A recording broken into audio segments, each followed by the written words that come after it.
Isang napagandang araw na naman po mga kaboses. Mga kaboses, ngayon po mga kababayan, tatalakayin ho natin ito hong isang nakakabahala hong revelasyon mga kaboses.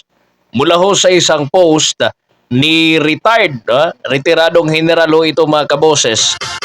Si retired Major General Romeo V. Pocis mga kaboses.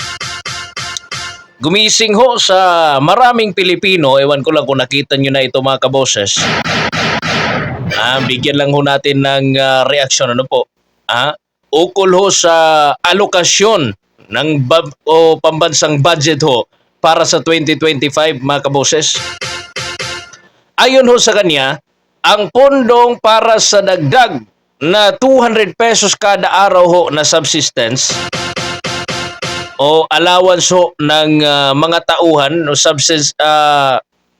subsistence allowance ho mga kaboses ng mga tauhan ho ng Armed Forces of the Philippines o ating mga heroes ho na mga kasundaluhan mga kaboses ay kinuha ho mula sa mismong budget ng AFP Modernization Program. Ngunit higit pa ho rito mga kaboses, may mas malalaking katanungan ho na dapat nating bigyang pansin. Unang-una po mga kaboses, ang pagtanggal ho, pagkuha ho o pagbawas sa pension at gratuity fund. Ayon ho kay General Pocis sa kanyang post mga kaboses, ang pension and gratuity fund para sa mga kawani ho ng gobyerno, kabilang na ang mga nasa Armed Forces of the Philippines, ay binawasan raw ho ng 87.29 billion pesos mula ho yan sa orihinal nitong alokasyon mga kaboses. Sa halip ho na manatili sa mga benepisyaryo nito, ang halagang ito mga kaboses ay pinagsama-sama ho at inilipat sa Department of Public Works and Highways o DPWH upang punduhan ho ang mga flood control projects. At meron pa ho ito mga kaboses, ang labis ho na pondo ng AKAP. At sinabi niya ho mga kaboses na yung iba pa ho raw na mga pork barrel projects na umano'y nagbibigay daan raw ho sa katiwalian. Narinig nyo naman ho siguro mga kaboses na ngayon ho, hirap ho ang presidente sa pagpirma. Ano po? Kasi napaka-controversial ho ng 2025 national budget sa napakarami hong unprogrammed. Unprogram ho yung iba doon mga kaboses and hindi ho napasok doon sa gusto ho ng ating presidente. Wala ho doon sa national expenditure programs na sana yun yung mga budgeting ho na talagang pangangailangan ho ng taong bayan.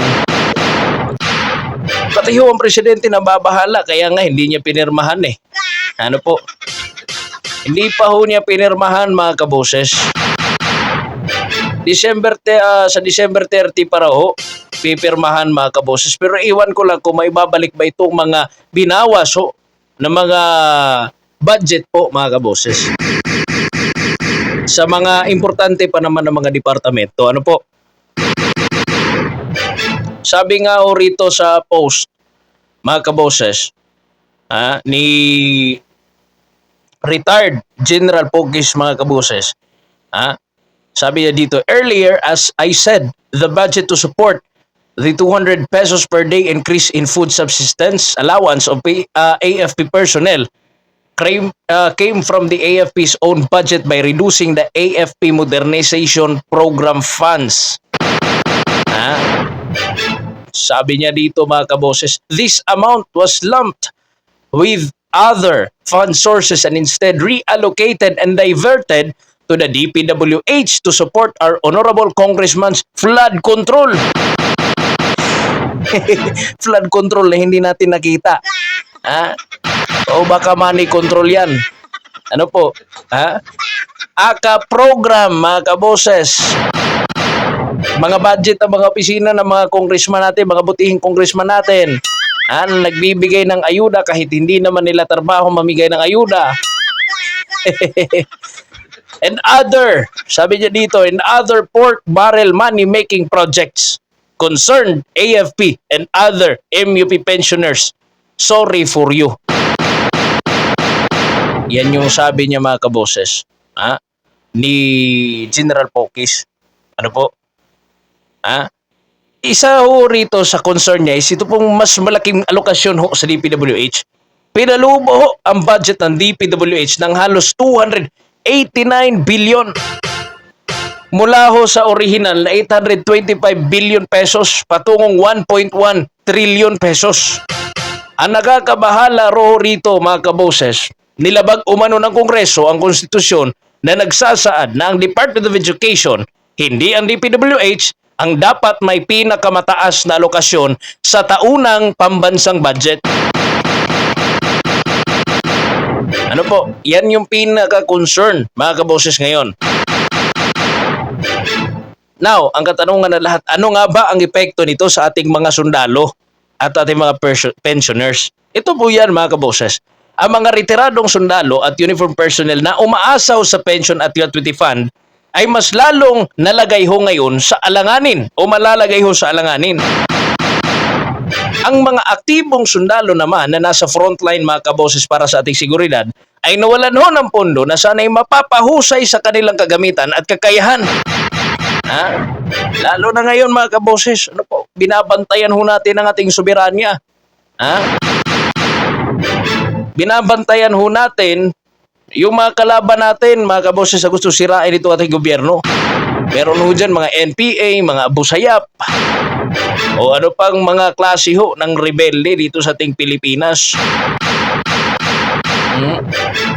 Mga kaboses, yan ho sana, yan ho yung nawawala na pera ngayon at kini-question ng mga retiradong sundalo kagaya ho ni retired General Pokis mga kaboses.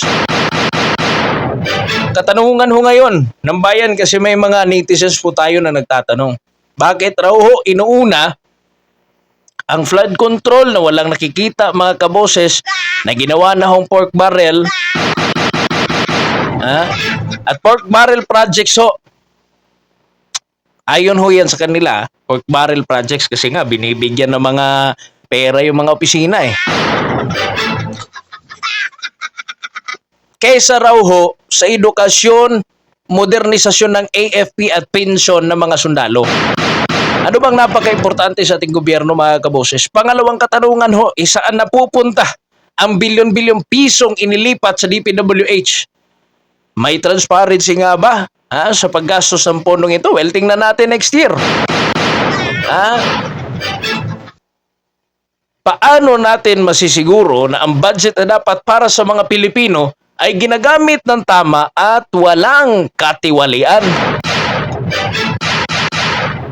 Mga kababayan, mga kaboses, ang mga ganitong isyo ay hindi natin dapat baliwalain. Ang pera ho ng bayan ay dapat ginagamit para sa kapakanan ho ng mga Pilipino, hindi para ho sa pansariling interes ng ilan. Sana ay magkaroon ng investigasyon ukol sa malaking pagbabago ho ng budget. Lalo na kung pag napirmahan ito ng ating presidente. Partikular na ho sa paglipat-lipat ho ng mga pondo doon sa DPWH. Singilin ang mga opisyal na nagpapabaya ho sa kapakanan ng ating mga sundalo at mga guro. Siguruhin nung ang alokasyon ng pambansang budget ay naaayon sa tunay na pangangailangan ng mga Pilipino, lalo na sa sektor ng edukasyon, kalusugan at seguridad. Tama ho itong si General Pokis, dyan po, may part ho dyan. Sabi ho niya, what are they in power for anyway? Bilang mga mamamayan ho mga kaboses, tayo ang dapat magtanong, magbantay ho at kumilos. Mga kababayan, ito ang oras upang tayo magkaisa at ipaglaban ho ang tama. Huwag ho tayo magbulag-bulagan o manahimik mga kaboses. Ang budget ho ay pera ng bayan at para ho yan sa bayan. Hindi ho para sa bulsa ng iilan.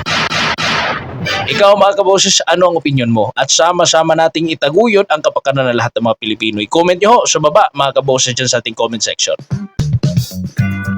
So ayan no, yung mga retirement gratuity, separation gratuity mga kaboses, ano po yung mga bayad ho para sa mga retirado ho.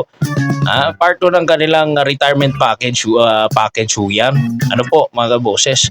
At yung mga separation gratuity po, kung may mga bayad ho sa mga natanggal sa serbisyo, pati ho yung mga pension, lalo na ho yung pension sa mga retired personnel po natin mga kaboses. Ano po, kailangan ho natin bantayan kasi kawawa po ang ating mga kasundaluhan na nagbabantay ho sa ating seguridad mga kaboses. Paano po ang ating bayan kung wala po ating mga sundalo?